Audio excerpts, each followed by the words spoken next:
Bonjour à tous. Je pense qu'il ne serait pas de trop pour un message comme celui-ci de prier encore pour que le Saint-Esprit nous aide. Inclinons la tête, s'il vous plaît. Notre Père, nous sommes devant ta face comme des mendiants parce que nous avons épuisé le temps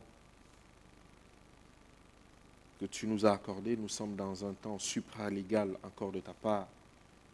Je veux te prier pour moi-même, Seigneur, pour que tu me purifies et que tu me donnes l'autorisation de parler pour toi et que tu disposes le cœur de mes frères et sœurs à écouter, non pas moi, mais toi, Père. Que le nom de Jésus-Christ soit élevé et que les brèches soient réparées et que la parole s'accomplisse, celle qui dit que vous connaîtrez la vérité et elle vous affranchira. Parce que tu n'as prévu aucun autre moyen d'être affranchi que par la vérité. Merci Seigneur pour cette grâce, dans le nom de Jésus-Christ. Amen. Ma tâche va être très compliquée et vous n'allez certainement pas l'apprécier parce que mon rôle, peut-être dans cette présentation, ne sera qu'une généralité historique, mais nous allons passer beaucoup de temps sur l'autel des holocaustes pour une bonne raison, parce que si vous voulez savoir si une doctrine est bonne, il faut la placer dans le sanctuaire. Si elle consume, ça veut dire qu'elle n'est pas bonne. Mais si elle résiste au feu qui se dégage de l'autel des holocaustes, ça veut dire que cette doctrine est bonne et elle peut rester et nous pouvons y donner foi à cela.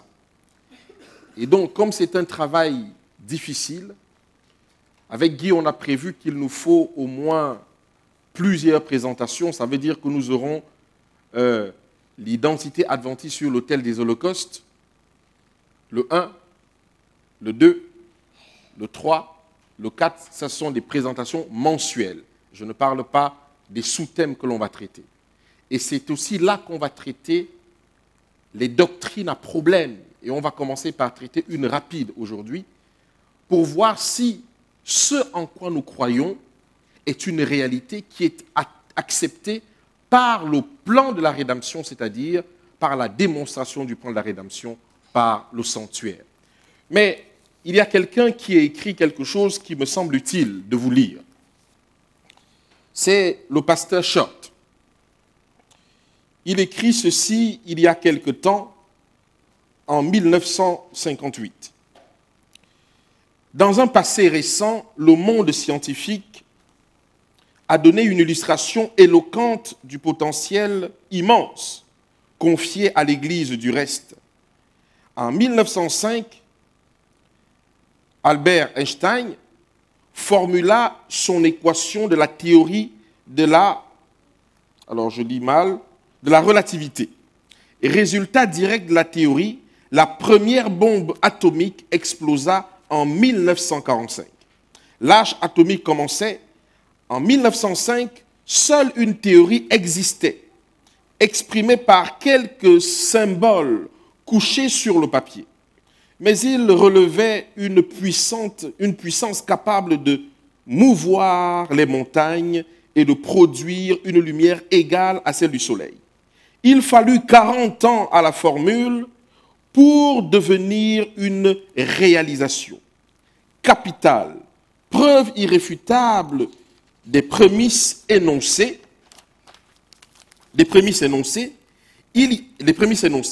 Il y a déjà un peu plus de, aujourd'hui 150 ans ou 75 même, je ne sais pas, les pionniers du mouvement adventiste reçurent une formule, une équation qui est encore dans une large mesure un simple texte sur papier.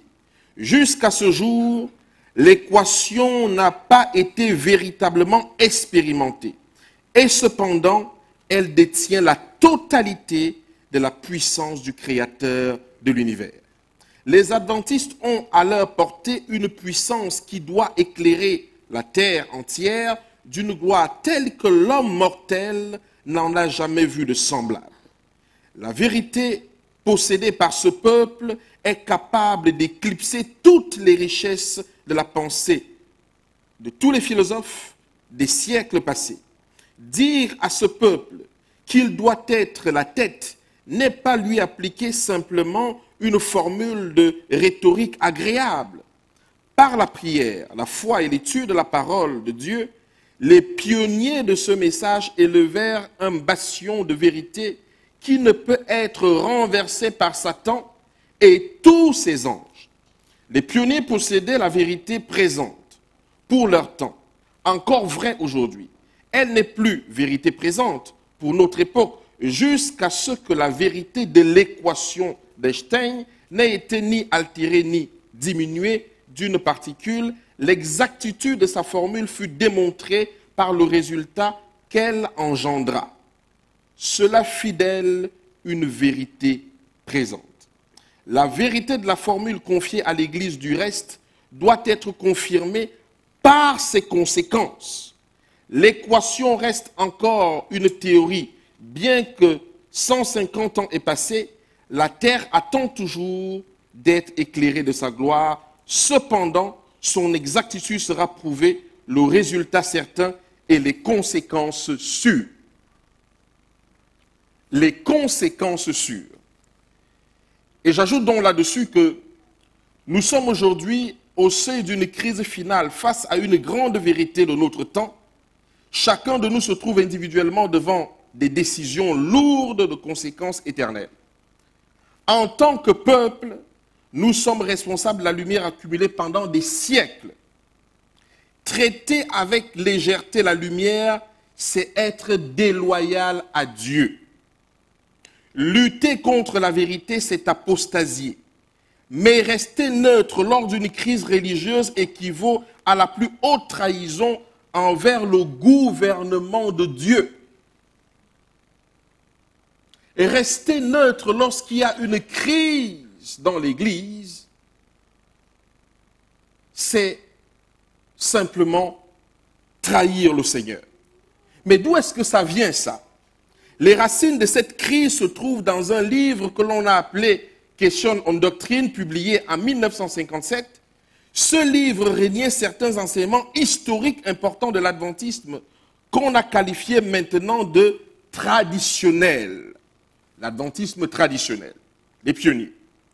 En conséquence de cette situation, il se forma dans l'Église un autre groupe connu sous le nom d'évangéliques. D'accord? Ce dernier adoptait les points principaux suivants.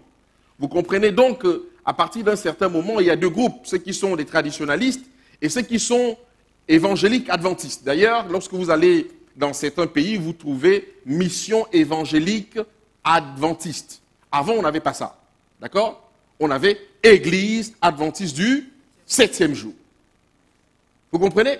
Qu'est-ce que ces hommes ont établi en tant que doctrine qui nous cause problème aujourd'hui? Oui. Ah oui, peut-être qu'il faut que je le pointe par là. Ah oui, il y a un petit problème ici. Voilà. Est-ce que ça peut fonctionner? Voilà. Donc, ces gens nous ont dit, n'est-ce pas, que la notion réformée de la justification par la foi est un acte judiciaire de Dieu qui ne comporte que la justification. Et vous trouvez cette doctrine répandue dans l'Église aujourd'hui d'une certaine façon, et beaucoup y croient à cela. Mais ils nous disent également que Christ possédait une nature humaine sans péché, comme celle d'Adam avant la chute. Est-ce que vous voyez ce que ça veut dire? Si Christ est venu possédant la nature d'Adam avant sa chute, ça veut dire qu'il est peinard. Tout ce qu'on est en train de vivre, bon, ce qu'il nous propose n'a rien à voir avec nous. Vous êtes d'accord? Mais il continue aussi. Les événements de 1844 et la doctrine du sanctuaire n'ont aucune base dans les Écritures.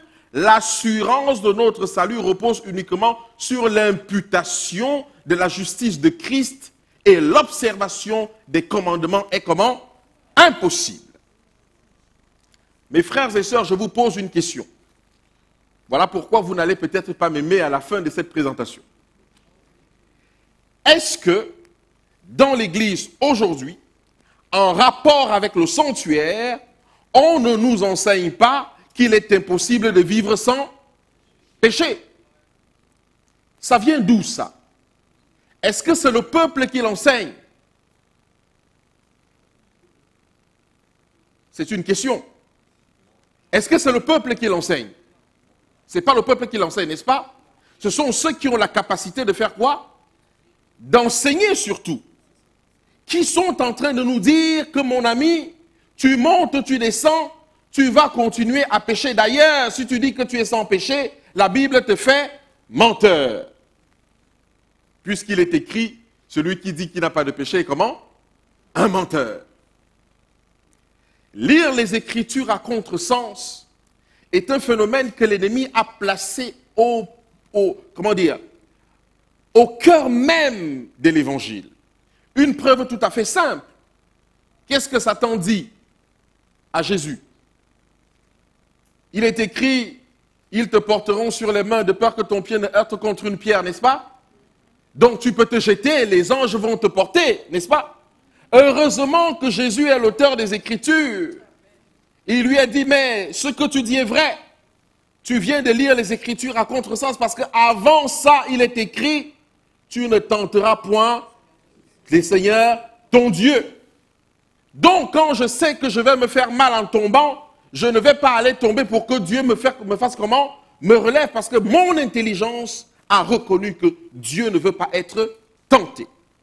Voilà pourquoi lorsque quelqu'un vous dit que, si vous dites que vous êtes sans péché, vous êtes menteur, il est en train de placer le verset au mauvais endroit. Ça ne s'arrête pas là. Ellen White est une chrétienne authentique. Toutefois, ses écrits ne sont pas irréfutables et l'on ne doit pas s'en servir comme d'une autorité comment? Doctrinale. Eh bien, nous y sommes. Mais, finalement, qu'est-ce qui fait de nous des adventistes du 7e jour? Je pense qu'en France et en Europe en particulier, nous avons oublié ce qui se passe, ce qui fait de nous des adventistes du 7e jour. Regardez ceci. Nous allons répondre à ces questions à partir du bas, d'accord? C'est-à-dire à partir du point 5, où on parle d'Ellen White, et après on va donc parler du sanctuaire, et on va arriver à l'autel des holocaustes. Ok. Ça, c'est les 28 croyances, n'est-ce pas? Des adventistes du 7e jour. Et ça, c'est la croyance numéro 18. Il est écrit, le don de prophétie dans les Écritures, le prophétisme, c'est ça, figure parmi les dons du Saint-Esprit. Ce don est l'une des caractéristiques de l'Église du reste. Nous croyons qu'il s'est manifesté dans le ministère d'Ellen White. Ses écrits parlent avec une, comment?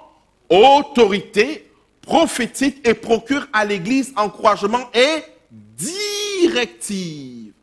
Instruction et répréhension, ils affirment clairement que la Bible est le critère d'évaluation de tout enseignement et de toute expérience. Mais ce qui est important ici, c'est que on dit que elle fait, comment? Ses écrits parlent avec une autorité et procurent des directives à l'Église. Mais regardez un peu plus haut. Ce don est l'une des caractéristiques de l'Église du reste. Si nous sommes devenus une Église évangélique, en quoi nous sommes l'Église du reste? Puisque dans l'Église évangélique, on nous fait comprendre que chacun possède un morceau de vérité. Et donc, le problème se trouve ici. La première question que je pose, et nous allons le voir tout à l'heure, quand quelqu'un qui est dans l'Église adventiste renie le garde-fou que l'Éternel a mis pour ne pas lire les Écritures à contresens, est-il adventiste du 7e jour, oui ou non? Non, soyons sérieux. Vous n'avez pas répondu. Est-il adventiste du 7e jour, oui ou non? Non, n'est-ce pas? Ça veut dire que celui dans les 28 croyances qui n'accepte pas la croyance numéro 18 est un loup dans la bergerie. Vous comprenez? Il est un loup dans la bergerie. Pourquoi je dis qu'il est un loup dans la bergerie? Examinons quelque chose. Alors, vous allez pouvoir le lire. Moi, je vais pouvoir le lire dans mon papier parce que c'est compliqué. Normalement, lorsque vous vous baptisez, n'est-ce pas? Voici les 13 questions qu'on est censé vous poser. Et lorsque vous répondez à ces questions-là, l'Église vous accepte en tant que membre de l'Église adventiste du 7e jour, suivi d'un baptême par immersion. Est-ce que vous avez encore vos cartes de baptême, les amis? Parce que c'est sur ça que nous serons jugés devant l'Éternel. Parce que c'est un contrat que nous passons avec Dieu. Vous êtes d'accord avec moi, n'est-ce pas? Et donc, lorsqu'on ne respecte plus les clauses de ce contrat, il peut nous arriver ce qui est arrivé à Israël, qui n'a pas respecté les clauses du contrat avec le Seigneur. Ils se sont retrouvés comment? En captivité. La majorité des problèmes que nous avons, c'est parce que nous avons été infidèles à Dieu. Lisons les questions. Croyez-vous en un seul Dieu, Père, Fils et Saint-Esprit?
En privé comme en public. Le point 5. Croyez-vous que la Bible est la parole inspirée de Dieu, l'unique règle de foi et de conduite chrétienne? Il y a un problème ici. Certains de nos frères bien avisés avec beaucoup qui ont été enlevés, il y a des versets qui ont été comment? Ajoutés. Si nous devons répondre à cette question avec ces informations, on ne peut pas dire que la parole de Dieu est inspirée, n'est-ce pas? Puisqu'il y a des versets qui ont été ajoutés, il y a d'autres qui ont été enlevés. Nous sommes dans un sérieux problème. Vous engagez-vous à passer du temps régulièrement à prier et à étudier la Bible? Le point 6. Reconnaissez-vous dans les 10 commandements une expression du caractère divin et une révélation de sa volonté? Avez-vous l'intention, par la puissance du Christ qui demeure en vous, de garder cette loi, y compris le 4e commandement qui requiert l'observation du 7e jour de la semaine comme le sabbat du Seigneur et le mémorial de la création. Nous avons de gros problèmes avec ce point-là aussi. Le point 7, attendez-vous le prochain retour de Jésus, la bienheureuse espérance, à ce qui est mortel revêtit, ou ce qui est mortel revêtira l'immortalité. En vous préparant à rencontrer le Seigneur, voulez-vous témoigner de la bonté de son salut en utilisant vos talents pour amener à lui des êtres humains afin de les aider à se préparer pour son apparition glorieuse. Le point 8, acceptez-vous l'enseignement biblique des dons spirituels et croyez-vous que le don de prophétie est l'une des marques distinctes de l'Église du reste? Ça, c'est un point, le point 8, dans les 13 questions qu'on nous pose. Acceptez-vous l'enseignement biblique des dons spirituels? Ce qui veut dire que celui qui rejette l'esprit de prophétie rejette l'enseignement des dons spirituels. Ce qui veut dire clairement qu'il rejette le Saint-Esprit.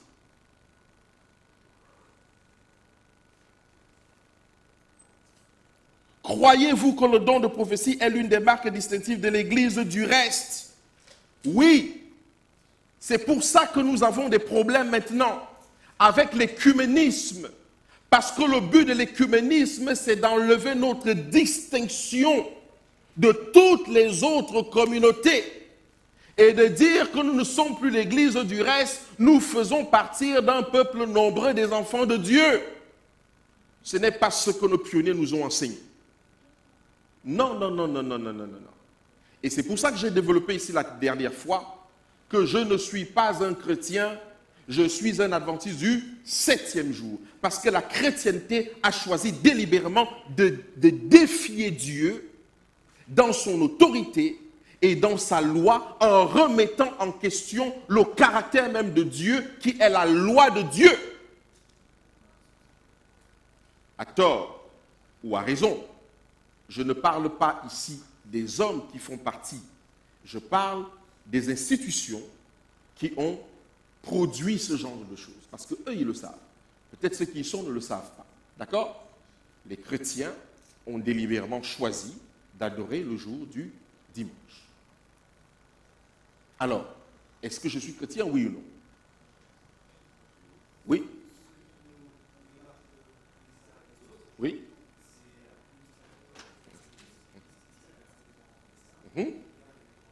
Qui garde les commandements de Dieu et la foi de Jésus. Et ici, nous ne sommes plus dans « je crois en Jésus ». Nous sommes dans la foi que Jésus a eue pour triompher lui-même. N'est-ce pas? Bon. Croyez-vous en la nécessité d'une église organisée? Avez-vous l'intention de rendre un culte à Dieu et de soutenir l'église par vos dîmes et vos offrandes, ainsi que par vos efforts et votre influence? La question 10, croyez-vous que votre corps est le temple du Saint-Esprit? Et c'est là où j'aurai quelques problèmes lorsqu'on va mettre le problème de l'habillement dans l'autel des holocaustes. Parce qu'il faut mettre ça là. Et c'est d'ailleurs là qu'on règle le problème de cette doctrine. Parce que l'habillement, lorsque le sacrificateur ou le prêtre entre dans la tente d'assignation, cet habillement est décrit dans la parole de Dieu jusqu'au caleçon. N'est-ce pas? Pour dire que Dieu n'a rien laissé comment? Au hasard. Le caleçon, mes frères et sœurs, le caleçon est mentionné dans la Bible. Donc, croyez-vous en la liste? Alors, en prenant soin, comment? Honorez-vous Dieu en prenant soin, évitant l'usage de ce qui est néfaste, en vous abstenant de toute nourriture impure, de l'usage de la fabrication, de la vente des boissons alcoolisées, l'usage de la fabrication, de la vente du tabac, sous toutes ses formes. Nous avons notre sœur Maria qui est là, qui va certainement développer cette partie. D'accord? Destinée à la consommation humaine, ou du mauvais usage, ou du trafic des narcotiques et d'autres drogues. Est-ce qu'une boisson gazeuse est une drogue? Oui.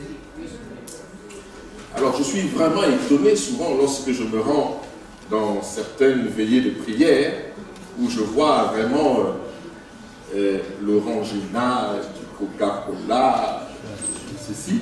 Je me demande si on a pris les mêmes engagements. Quelqu'un, il y a un frère qui a dit, quand vous faites ça chez vous, il n'y a pas de problème, n'est-ce pas? C'est chez vous. Faites ce que vous voulez chez vous, mais lorsque vous venez au milieu des frères, et que vous apportez ça, et que vous dites aux frères, non, Dieu ne regarde pas à l'apparence, il regarde au cœur. Mais c'est quand vous buvez, si le cœur est un organe, cette truc-là passe par le cœur aussi. Vous voyez? Bon, bref, j'ai dit ça, je n'ai rien dit.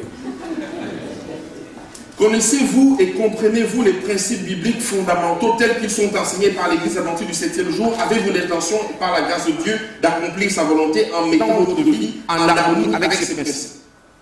Acceptez-vous l'enseignement du Nouveau Testament au sujet du baptême par immersion?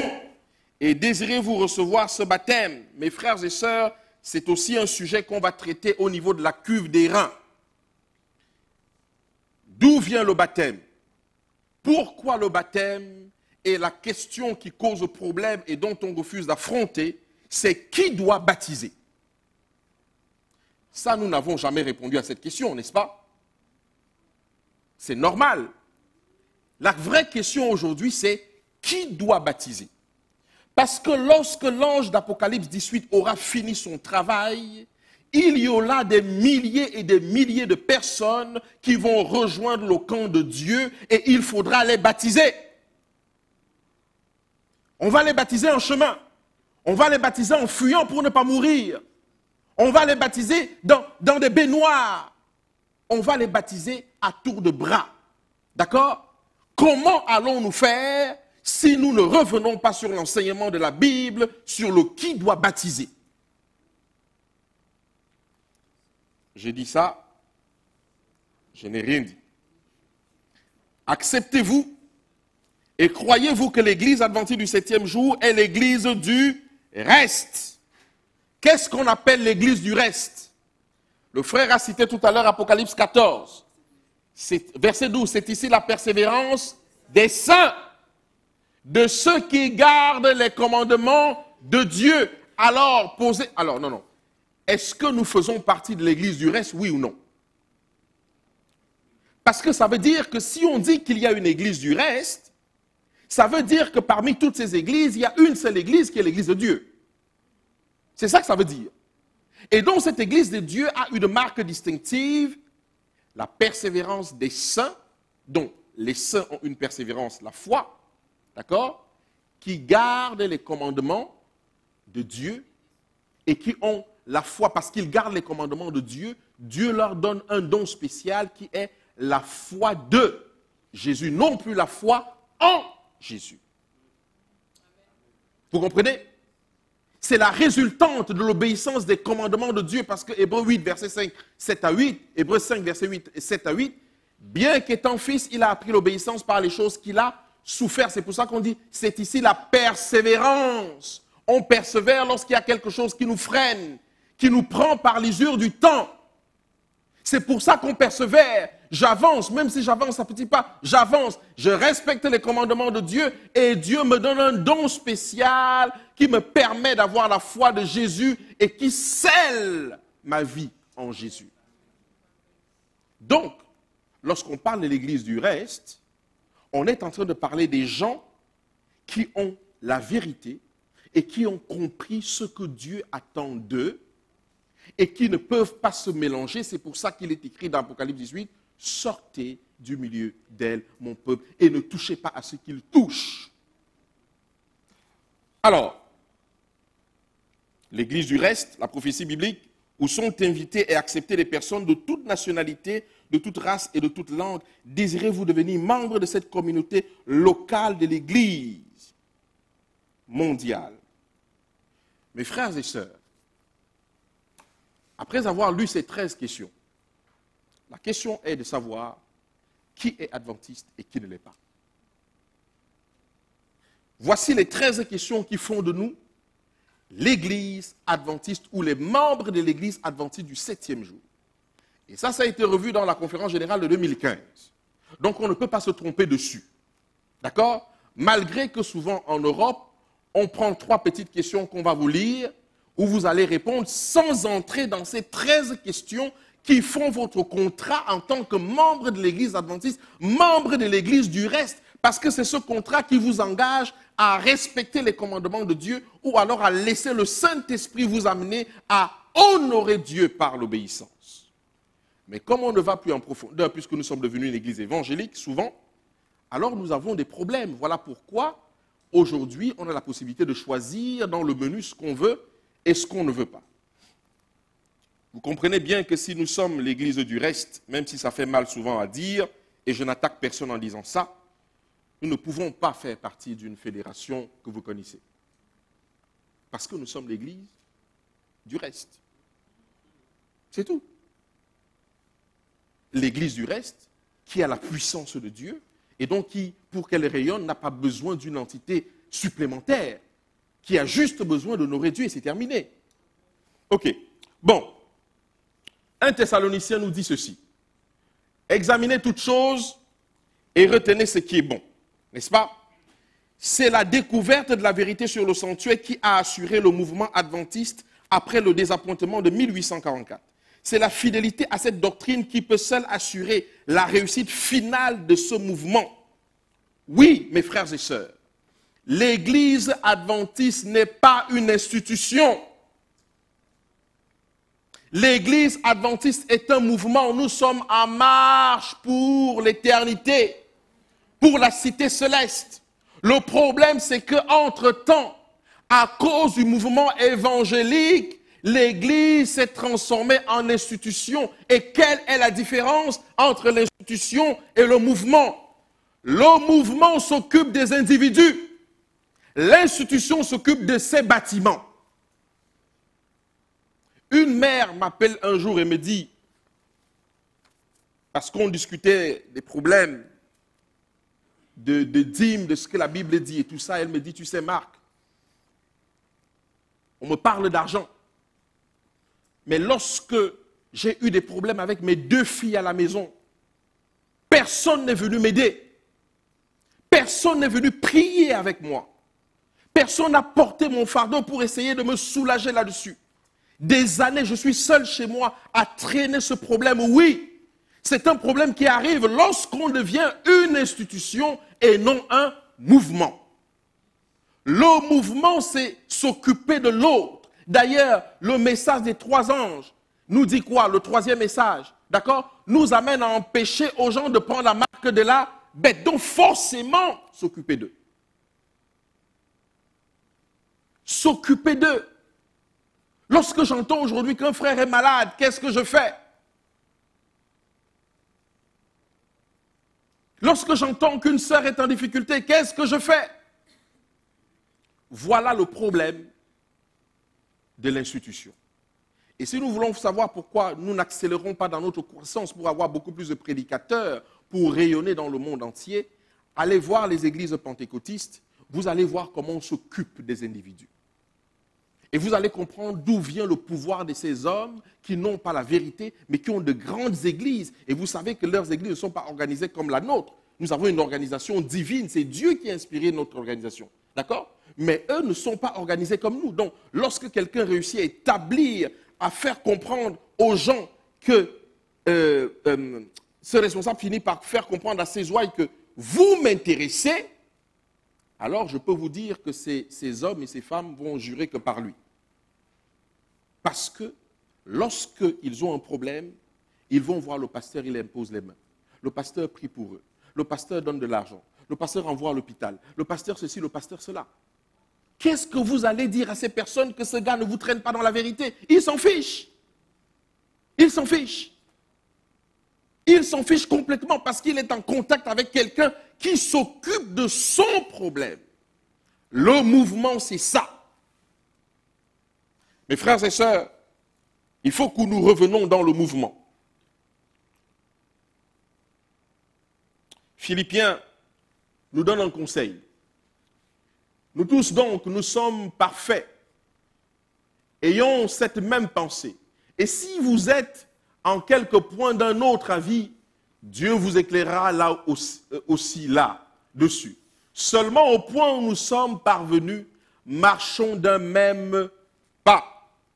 Pour marcher d'un même pas, il faut que nous respections tous ce que la conférence générale nous a prescrit. Si nous ne respectons pas tout ce que la conférence générale nous prescrit, effectivement, nous n'allons pas marcher d'un même pas. Maintenant, allons dans ce qui nous intéresse actuellement. Des connaissances précieuses rayonneront de la parole de Dieu. Et ne laissez personne éteindre l'Esprit Saint en prenant la liberté de dicter quelques lumières parmi celles envoyées par Dieu doivent être annoncées à son peuple. Personne n'a le droit, en vertu de sa position ou de son autorité, de priver le peuple de Dieu de la lumière. Personne n'a ce droit. Le temps viendra où nous serons conduits devant les tribunaux et devant les milliers à cause du nom de Jésus. Et chacun de nous devra rendre raison de sa foi. Chacun des points de la vérité acceptés par nous sera alors sévèrement critiqué. Nous avons donc besoin d'étudier la parole de Dieu pour connaître véritablement et non superficiellement les doctrines que nous soutenons. C'est pour ça que la parole de Dieu dit, Jean 17, sanctifie-les par ta parole, car ta parole c'est la vérité. En d'autres termes, les frères et sœurs, si vous cherchez la sanctification dans le jeûne et dans la prière, vous vous trompez. C'est une chose qu'on ajoute là-dedans. La façon d'être sanctifié selon le Christ lui-même, il dit, juste un instant, c'est la parole qui sanctifie. Oui, c'est la parole qui te sanctifie. Pourquoi? Parce que lorsqu'elle est à l'intérieur de toi, elle finit par s'accomplir. Et c'est ainsi que tu deviens un homme de prière et de jeûne. Tu ne peux pas écarter la parole de Dieu en disant que tu vas jeûner et tu vas prier uniquement. Non. La parole de Dieu, c'est le centre, oui.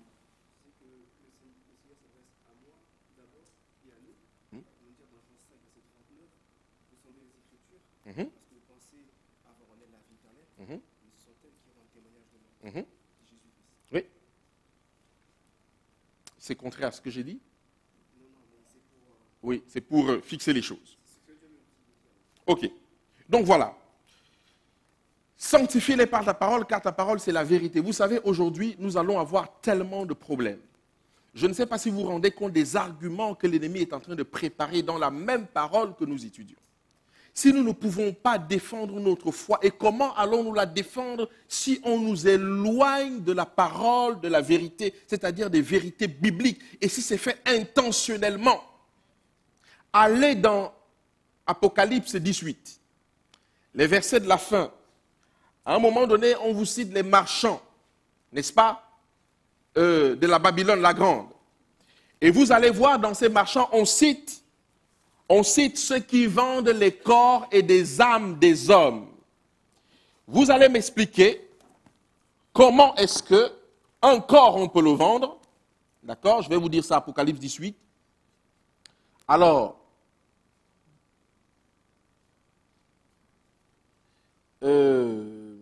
c'est où Apocalypse 18? Le verset 22. Et l'on n'entendra plus chez toi les sons des joueurs de harpe, des musiciens, les joueurs de flûte et les joueurs de trompette. On ne trouvera plus chez toi aucun artisan ni métier quelconque. On n'entendra plus chez toi le bruit de la meule, de la lumière, de la lampe ne brillera plus chez toi. Et la voix de l'époux et de l'épouse ne sera plus entendue chez toi. Parce que tes marchands étaient les grands de la terre, parce que toutes les nations ont été séduites par ces enchantements, et parce qu'on a trouvé chez toi, chez elles, le sang des prophètes et des saints et de tous ceux qui ont été égorgés. Non, non, non. Verset 13. Oui, c'est ça, c'est le verset 13, exactement. Et donc, verset 13 dit, d'aromates, de parfums, de smyrne, d'encens, de vin, d'huile et de fine farine, de blé, de bœuf et de brebis, de chevaux et de chars, de corps et d'âme d'hommes. Est-ce que vous comprenez ce que ça veut dire? Il y a une catégorie de personnes dans ce monde qui vendent non seulement les corps des hommes, ça c'est facile, on peut y croire facilement, mais vendre l'âme. Comment vend-on l'âme? Le président de TF1 disait, laissez-moi la possibilité de vendre le nombre de cerveaux qui m'est disponible. Il a dit ça au temps de Nicolas Sarkozy, parce qu'il y avait une pression. Nicolas Sarkozy voulait changer quelqu'un, donc on a trouvé une faille quelque part. Il a dit ça devant la télévision. Comment vend-on l'âme d'un homme? Comment peut-on vendre l'âme d'un homme? Bon, écoutez, ce n'est pas le but de ma présentation. Continuons. Nous allons revenir dessus sur l'autel des holocaustes, d'accord? Si Dieu le veut. L'on ne donne pas aujourd'hui à la doctrine du sanctuaire l'importance qu'elle mérite. Et c'est le désir de Satan. Car il sait que ce message a fait de nous un peuple à part et donne à notre œuvre sa caractéristique et sa puissance. L'on ne donne pas aujourd'hui à la doctrine du sanctuaire l'importance qu'elle mérite. Ce sont des versets que je voudrais lire encore avec vous de cette façon, et j'ai surligné certaines choses ici. Je commence là où j'ai surligné. Est présenté dans les visions de Daniel et de Jean. C'est-à-dire que le texte nous demande, pour étudier le sanctuaire, de l'étudier sous la vision de qui? De Daniel et de Jean, n'est-ce pas? Conformément aux paroles que l'ange adressa au prophète Daniel. 2300 soirs et matins, puis le sanctuaire sera purifié. Si je pouvais m'arrêter là,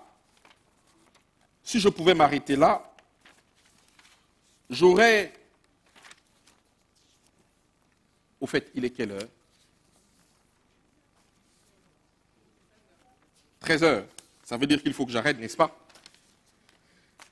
Alors que je n'ai même pas encore commencé.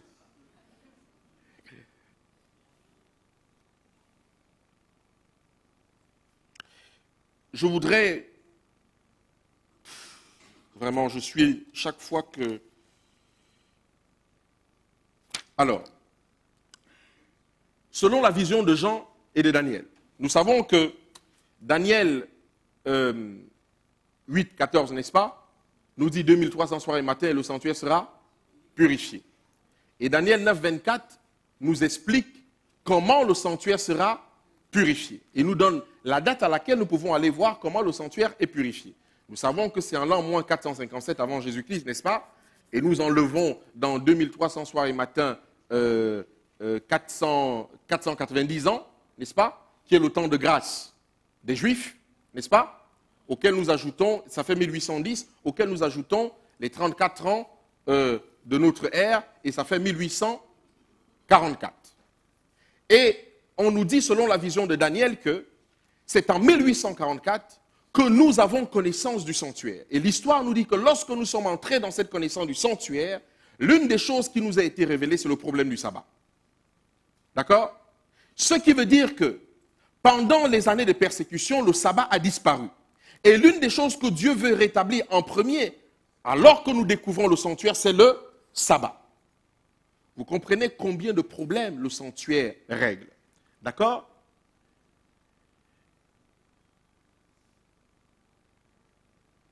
C'est le sabbat. Voici la problématique. Lorsque nous naissons en tant qu'Église adventiste du 7e jour, le parcours du sanctuaire a déjà été fait à grands pas. Nous entrons directement dans cet endroit-là. C'est ici que vous et moi, nous sommes entrés. On appelle cet endroit le lieu très saint, n'est-ce pas? C'est là que vous naissez, vous et moi. C'est là que Ellen White va naître. Quand je dis va naître, c'est-à-dire va connaître spirituellement ce message. Vous comprenez? Donc nous sommes déjà presque à la fin de l'histoire de l'humanité, au moment où vous et moi, nous venons à l'existence ici. Mais lorsque nous venons à l'existence ici, Dieu est obligé de nous dire, maintenant que vous êtes à ce niveau, vous devez comprendre ce que j'ai disposé depuis le départ pour comprendre l'œuvre que je suis en train de faire ici dans le lieu très saint. Voilà donc pourquoi nous allons repartir dans le parvis pour comprendre ce qui s'y passe exactement. Cette fameuse affaire de l'autel des holocaustes. Donc, voilà comment les choses sont disposées, n'est-ce pas? Ici, c'est quelqu'un qui est en train de transférer sa culpabilité. Vous voyez ce qu'il fait, n'est-ce pas? Ici, c'est l'autel des holocaustes, des sacrifices. Ici, c'est la cuve des ablutions. Et notre étude pendant plusieurs semaines, sinon plusieurs mois, va s'arrêter ici avant d'aller là. On va passer beaucoup de temps ici avec Guy pour voir tout ce qu'on trouve sur cet autel comme enseignement. Alors, Guy a parlé de la structure. Moi, je vais essayer de parler d'autre chose. Ici. Je ne sais pas si vous me suivez. Alors, qu'est-ce qu'on fait dans l'autel des holocaustes? Guy nous en a parlé un tout petit peu tout à l'heure. Nous voyons que dans l'autel des holocaustes, il y a le feu. Pour moi, dans l'identité adventiste, c'est ce qui m'intéresse. D'accord? Guy nous a fait comprendre que le problème du péché ne se règle pas seulement ici. Ici, on ne règle pas le problème. Ce qu'on règle ici, en fait, c'est, comment dire, c'est la notion même du péché qu'on règle ici. D'accord? Mais l'action du péché se détruit ici. Est-ce que nous sommes d'accord? Vous ne me suivez pas encore? Ok. Lorsque quelqu'un rentrait dans la tente d'assignation, il rentrait par la porte, n'est-ce pas? Quelle est la première chose qu'il rencontre alors qu'il a son agneau entre les mains? C'est l'autel des sacrifices. On peut dire plusieurs choses d'ailleurs sur l'agneau. Il fallait un agneau sans tache, vrai ou faux? D'accord? Qui pourvoit? Qui a pourvu à l'agneau? Qui a pourvu à l'agneau? C'est la personne qui offre. Est-ce que la personne qui offre a un souffle de vie en lui pour pourvoir à quelque chose? Ça veut dire que c'est Dieu qui a pourvu à l'agneau parce que Dieu a béni Israël même dans le désert pour qu'ils aient justement ces animaux pour les amener, comment? Au sacrifice pour dérouler le plan de la rédemption pour eux. Donc il amène son agneau sans défaut. Vous voyez ce qui se passe là? Vous savez ce que c'est qu'un agneau, n'est-ce pas? Je pense que je l'ai quelque part ici. Voilà. Ça ressemble à ce truc-là. Est-ce que vous pouvez confesser vos péchés sur l'agneau étant debout? Il faut absolument comment? Que vous vous mettez devant, vous vous mettez à genoux, n'est-ce pas? Devant qui vous mettez à genoux dans ce cas? Hein? Devant l'agneau. Pour transférer vos péchés sur l'agneau, n'est-ce pas? Et lorsque vous avez transféré vos péchés sur l'agneau, qui égorge l'agneau? Le pécheur ou le sacrificateur? C'est le pécheur qui égorge l'agneau. Ce n'est pas le sacrificateur. Est-ce qu'il y a quelques leçons à retenir là-dessus, mes frères et sœurs? Parce que je parle des généralités, parce que nous allons parler ainsi de la justification par la foi. C'est le pécheur qui s'est rendu compte qu'il a péché parce qu'il a les commandements de Dieu devant lui, n'est-ce pas? C'est lui qui amène l'agneau sans tache.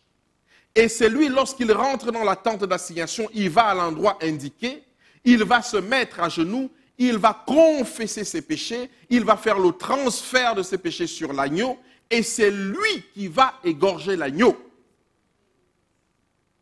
L'agneau, c'est qui?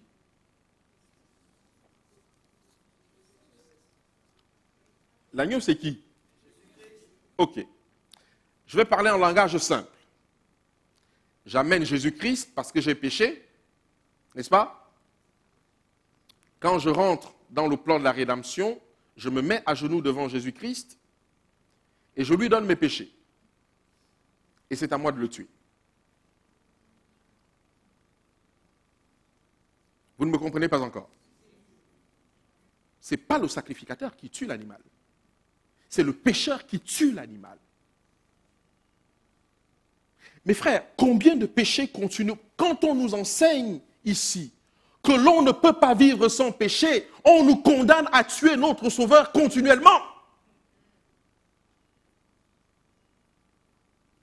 On nous condamne à le tuer et c'est pour ça que l'évangile n'a pas de puissance parce que ici, on nous fait comprendre que le problème du péché se règle dans le lieu très saint. Non, l'action du péché se règle dans le parvis, dans l'autel des holocaustes. Et c'est pour ça qu'il y a du feu. Mes frères, maintenant réfléchissons un peu sur la notion de feu. Qu'est-ce que le feu va faire à la fin des temps? Comment? Le feu va? Et qu'est-ce qu'on dépose sur l'autel des holocaustes? Le feu des holocaustes fait quoi? Le feu de l'autel des holocaustes fait quoi? Consume comment? Complètement. Les pécheurs seront comment? Après le millénaire? Consumés par quoi? Par le? Donc, le feu consume finalement le péché, n'est-ce pas? Alors, pourquoi le feu de l'autel des holocaustes ne consume pas le péché? Pourquoi veut-on que ce feu-ci ne serve à rien et juste dans le lieu très saint qu'il se passe quelque chose? Est-ce que vous me suivez?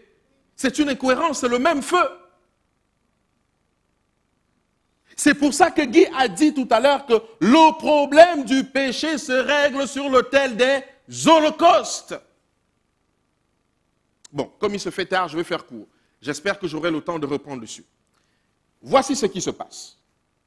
Lorsque vous avez connu Jésus-Christ, on vous a montré que voici l'agneau de Dieu qui ôte les péchés du monde. Et vous reconnaissez le Saint-Esprit par son attouchement, vous fait comprendre que vous êtes pécheur. D'accord? Et lorsqu'il vous fait comprendre que vous êtes pécheur, Jésus se laisse prendre par vous comme un agneau pour que vous puissiez confesser vos péchés sur lui. Et il accepte de mourir entre vos mains.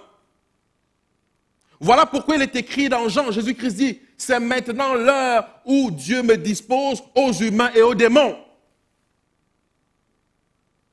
Il se laisse prendre par vous et vous allez l'égorger. Et lorsque vous avez égorgé le Sauveur, qui à ce moment-là est posé sur l'autel des holocaustes? C'est l'animal. N'est-ce pas? C'est l'animal qui est posé sur l'autel des holocaustes. Et cet animal va consumer. Pendant qu'il va consumer, vous restez comment? Là, debout, comme si de rien n'était. Mes frères et sœurs, il y a quelque chose ici que nous devons comprendre. Lorsque je viens sur l'autel des holocaustes, je dépose quoi? Qu'est-ce que j'ai transféré à l'animal pour que justement je puisse accepter? Parce que je vous raconte une petite anecdote et je vais m'arrêter là, parce qu'il est déjà 13 heures passées. Dieu dit à Moïse, jette ton bâton par terre, n'est-ce pas? Quand Moïse jette le bâton par terre, vous savez qu'il se transforme en un serpent, n'est-ce pas? Or, Dieu dit à Moïse, prends le serpent par la queue. Mais c'est insensé. Parce que tout le monde sait que si tu prends le serpent par la queue, il va te mordre. Eh bien, c'est ce que Dieu nous demande. Et c'est pour ça, mes frères et sœurs, que lorsque nous sommes baptisés, nous continuons à tomber. Et nous continuons à tomber de péché dans le lieu saint, dans le lieu très saint. Parce qu'il y a une information que nous avons ratée ici, qui nous condamne jusqu'aujourd'hui. La mauvaise information. Dieu dit de prendre le serpent par la queue, mais nous avons pris par la tête pour ne pas avoir son venin dans le corps. Et c'est la même problématique que nous avons ici. Il faut prendre le serpent par la queue. Lorsque tu es donc devant l'autel des holocaustes, qu'est-ce que tu viens faire consumer? Tu fais consumer quoi ici? Les péchés. Oui, mais réfléchissons encore un peu. Qu'est-ce qui cause le péché? Le caractère. Mais il y a quelque chose qui m'amène au péché. C'est quoi? La convoitise. Mais non. Cette chose-là s'appelle la volonté. Mes frères et sœurs, l'autel des holocaustes, pour que Romains 8 s'accomplisse, il n'y a donc plus de condamnation pour ceux qui sont en Jésus-Christ. Il faut que tu viennes déposer ta volonté ici, c'est-à-dire ton moi. C'est ça que l'on dépose ici. Et le moi porte différents noms. Le moi porte le nom de l'adultère. Le moi porte le nom de la convoitise. Le moi porte le nom de l'amour de l'argent, l'amour du monde. Le moi porte le nom des postes de l'orgueil. Le moi porte tous ces noms-là. Et c'est ici qu'on les dépose pour que le feu puisse consumer totalement. Et alors que le feu a consumé l'action du péché, ça devient une agréable. On va dire, ah oui. Ah oui.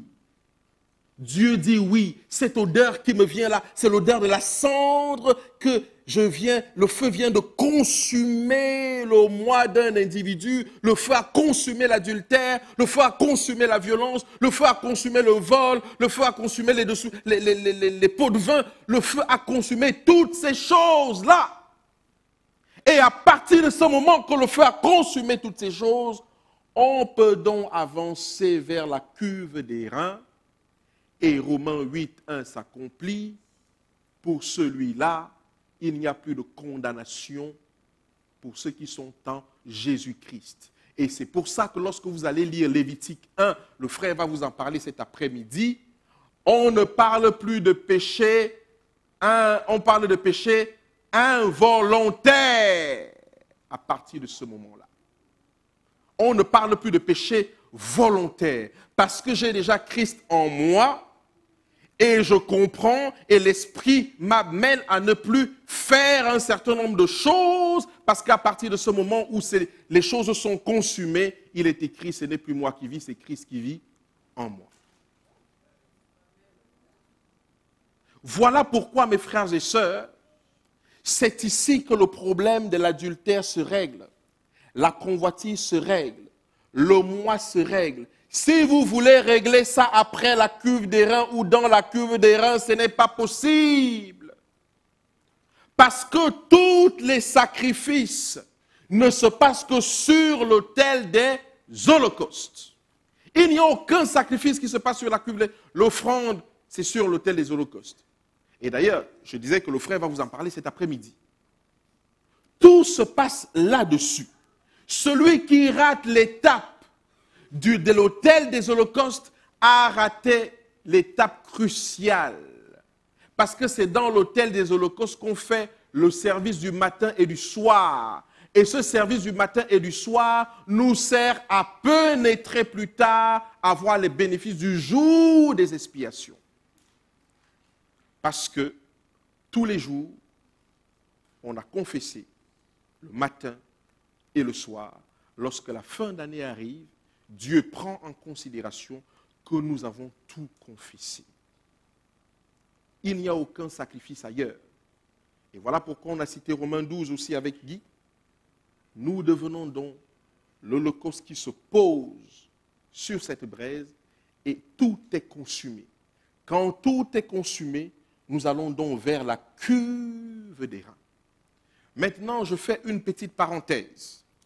J'ai dit que mon rôle sera dans toute cette présentation qui va faire plusieurs mois de parler de quelque chose d'essentiel.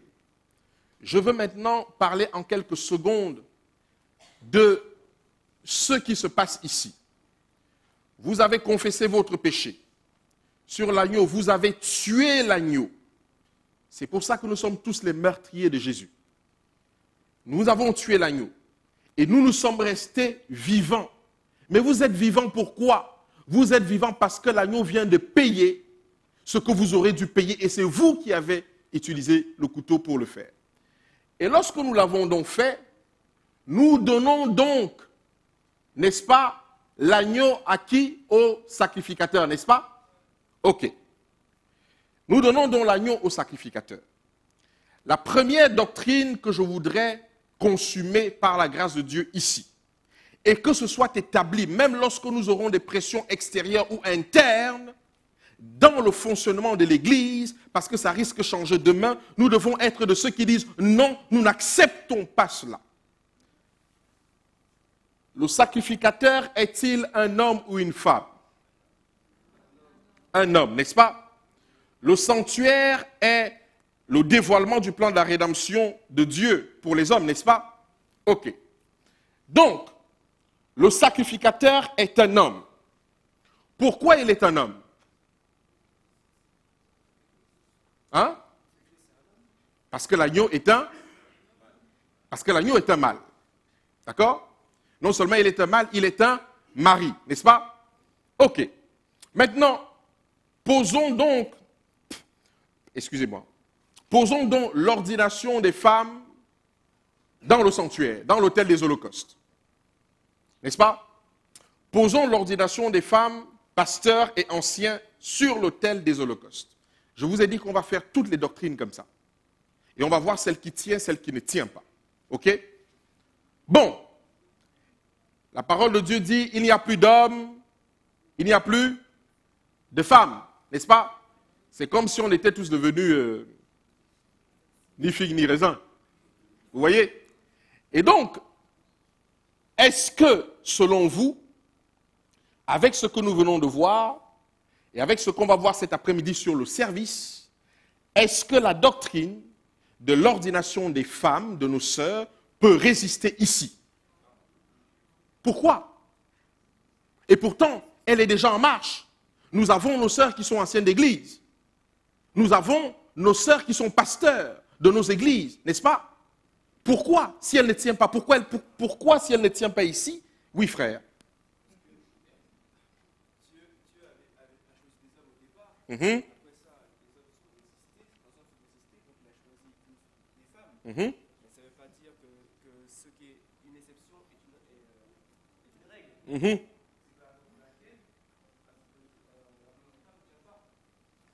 Deutéronome, sur le témoignage de 2 ou de 3 témoins, la chose est établie. C'est quelque chose de très simple à retenir. Est-ce que nous avons 2 versets bibliques qui confirment cela dans la parole de Dieu? Comment? Non, que les femmes peuvent être sacrifiées. Il n'y en a pas, n'est-ce pas? Mes frères et sœurs, voilà pourquoi la parole de Dieu dit, vous connaîtrez la vérité et la vérité vous affranchira. Ce n'est pas la beauté d'une chose que Dieu veut. Ce n'est pas la beauté d'une chose. Je me souviens du gros panier de fruits de Caïn. C'est ça? Mais à l'époque, vous imaginez comment on appelle ça? Une pastèque que Caïn aurait donnée à Dieu. Vous pensez qu'elle pesait combien de kilos cette pastèque? Et c'était quelque chose de magnifique. Mais ce n'est pas la beauté d'une chose que Dieu veut. C'est le fait de respecter ce qu'il a dit qui est important. Et c'est ça qui fait la différence. Mais ce vent-là vient d'où? Vient du mouvement évangélique et pentecôtiste qui est en train d'entrer progressivement dans l'Église du reste pour que demain, les prières des enfants de Dieu ne soient plus agréées, parce que si les sacrificateurs ne sont pas ceux que le Seigneur a demandé, alors il se passe un problème. Lorsque vous allez lire 2 Rois, et je m'arrête là, vous allez voir que David a voulu transporter l'arche de l'Alliance, n'est-ce pas? Sur un char. Il y avait des bœufs à côté, n'est-ce pas? Qu'est-ce qui s'est passé? L'arche allait tomber et Uza est mort. Qu'est-ce que David va dire après au sacrificateur? J'ai péché contre l'Éternel. En plus, il n'y avait pas que ça. Il y avait aussi les instruments de musique qui ont accompagné l'arche dans le char. C'est pour ça que si vous allez lire le 2e port de l'arche, les instruments ont changé et les sacrificateurs maintenant portent l'arche sur les épaules parce qu'il n'y avait que eux qui pouvaient le porter et sur les épaules. pour que la gloire de Dieu se manifeste, pour le peuple qui garde les commandements de Dieu, il va falloir consumer cette doctrine. Si nous ne la consumons pas, nous aurons un sérieux problème avec le Seigneur. Prions. Notre Père, nous avons besoin d'aide, mon Dieu. Nous avons besoin d'aide. Père, nous avons besoin d'aide. Je te prie de nous corriger, de nous remplir et de permettre que ces vérités soient de nature à transpercer nos cœurs. Depuis des années, nous luttons avec des péchés. Parce que la formule que tu nous as donnée, nous l'avons négligée. Et nous n'avons pas aimé de passer le temps devant les Écritures pour que ton esprit puisse nous enseigner. Et voilà pourquoi nous passons nos vies à tomber. Et pourtant, il est écrit que l'Évangile est une puissance. Mon Père, rattrape-nous. Et permets que ces messages puissent enfin prendre place. Et que tu puisses détruire le Léviathan dans nos vies. Et permettre enfin que nous soyons des vainqueurs.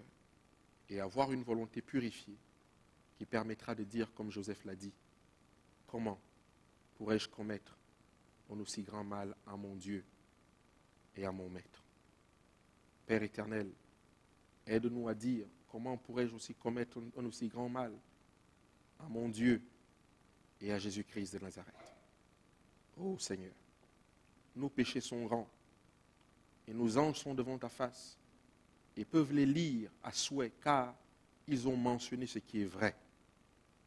Mais il est aussi vrai, Père éternel, que tu nous as donné le Christ pour mourir pour nous, pour effacer les péchés les plus violents, avec les conséquences les plus reculées, et restaurer les victimes et les bourreaux en même temps, et permettre que tous puissent un jour te louer dans les parvis célestes, parce que le plan de la rédemption aura fonctionné dans toute sa puissance.